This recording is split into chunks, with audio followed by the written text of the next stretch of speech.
દક્ષિણ ગુજરાતના બે જિલ્લામાં મોડી રાત્રે ત્રાટક્યું મિની વાવાઝોડું। મોડી રાત્રે વલસાડ અને નવસારી જિલ્લામાં તોફાની વરસાદ। મોડી રાતના વરસાદે ખેલૈયાઓની વગાડી મોજ। વલસાડ જિલ્લામાં મોડી રાત્રે મેઘરાજાની તોફાની બેટિંગ। ધરમપુર, વાપી અને કપરાડા તાલુકામાં ધોધમાર વરસાદ। ભારે પવન સાથેના વરસાદથી અનેક ઠેકાણે નુકસાની। ગરબા પંડાલમાં હોર્ડિંગ, બેનર ઉડતા આયોજકોમાં દોડધામ। ભારે વરસાદથી અનેક ઠેકાણે વૃક્ષો પણ ધરાશાયી થવાની ઘટના બનવા પામી છે। તો દ્રશ્યમાં જોઈ શકાય છે આ પ્રકારની પરિસ્થિતિનું નિર્માણ દક્ષિણ ગુજરાતમાં જોવા મળી રહ્યું છે કે જ્યાં બે જિલ્લામાં મોડી રાત્રે ત્રાટક્યું મિની વાવાઝોડું।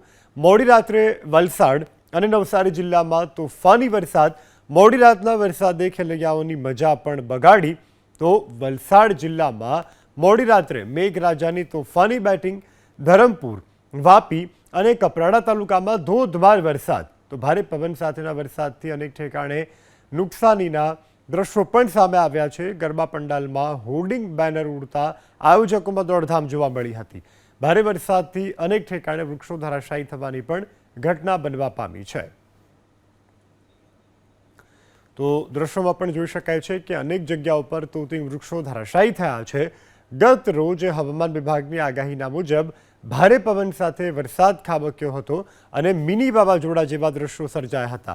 આ મિની વાવાઝોડાને લઈ અને ખેલૈયાઓની મજા ચોક્કસથી બગડી હતી।